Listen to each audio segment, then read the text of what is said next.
അഹല്യയിലെ വിദഗ്ധരായ ഡോക്ടർമാരുടെ ചികിത്സ കൊണ്ട് എനിക്ക് എന്റെ കാഴ്ചശക്തി പൂർണ്ണമായും തിരിച്ചു കിട്ടി. ഇപ്പൊ എനിക്ക് ഈസിയായി വായിക്കാം. നേത്ര സംരക്ഷണത്തിന് നമ്മുടെ Ahalya. Ahalya foundation eye hospital, കേരളത്തിൽ എല്ലായിടത്തും.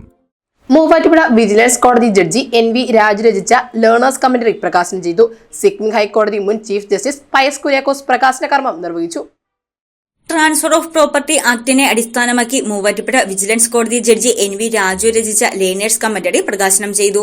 കോടതി സമുച്ചയത്തിൽ നടന്ന ചടങ്ങിൽ സിക്കിം ഹൈക്കോടതി മുൻ ചീഫ് ജസ്റ്റിസ് പയസ് കുര്യാക്കോസ് പ്രകാശന കർമ്മം നിർവഹിച്ചു.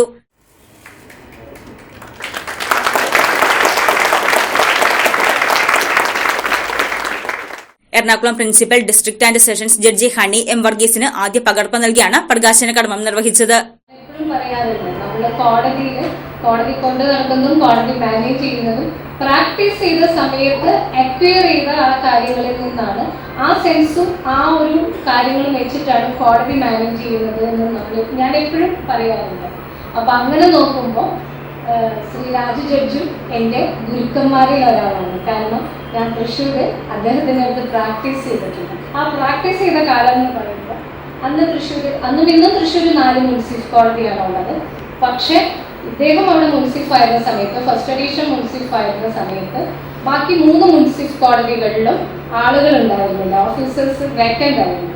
പക്ഷെ 4 കോടതിയും ഒരു ഓഫീസർ ഒറ്റയ്ക്ക്, ബാക്കി 3 ഓഫീസേഴ്സിൻ്റെയും ആബ്സെൻസ് ആരെയും മനസ്സിലാക്കാത്ത രീതിയിൽ 4 കോടതിയും ഒരു പരാതിക്കും ഇടവരാത്ത രീതിയിൽ ഇദ്ദേഹം അവിടെ കൊണ്ടു നടന്നിരുന്നു.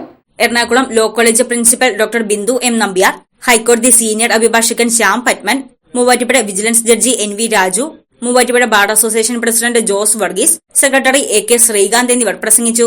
News desk Muvattupuzha news. First അറ്റംപ്റ്റിൽ തന്നെ എനിക്ക് OET സ്കോർ ചെയ്യാൻ പറ്റി. ഈ അക്കാഡമി ചൂസ് ചെയ്തിട്ട് എനിക്ക് ഭയങ്കര സന്തോഷമുണ്ട്. ഇത് അനേകായിരം നഴ്സിംഗ് വിദ്യാർത്ഥികളുടെ വിജയാനുഭവം. For admissions call 7594054282.